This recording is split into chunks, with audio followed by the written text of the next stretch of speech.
So we're saying amplitude. So we're saying amplitude is the maximum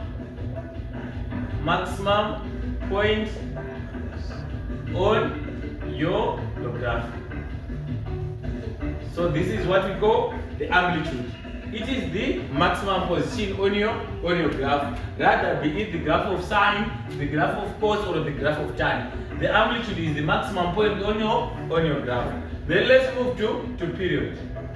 So the period, we are saying the period is always 360 degrees for both, or for the among the graph of sine, the graph of cos, and the graph of tan. We are saying the period is always, it doesn't change.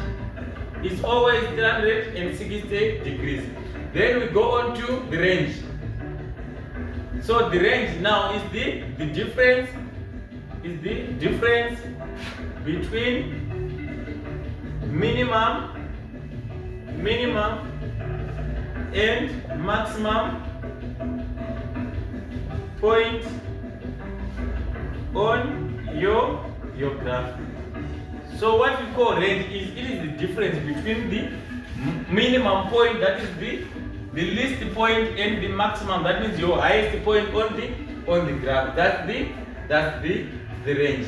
So how do we represent the range? We use letter A. So the range is A is less than or equal to X and less than or equal to A. So this becomes minus A, and we can represent it as minus A is less than X but less than A. So I think we have a value of A that we can get on our graph. So if we get the value of A on our graph, we put a negative sign as a coefficient of A and a positive sign as a coefficient of this A, so that it can represent our range. Meaning to say that this is the least point on our graph. That means our graph, if we have a graph like this,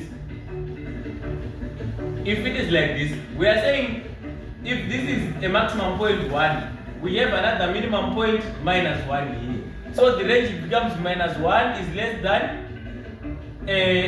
X and is less than 1. So this becomes our range. That's how you pick our range.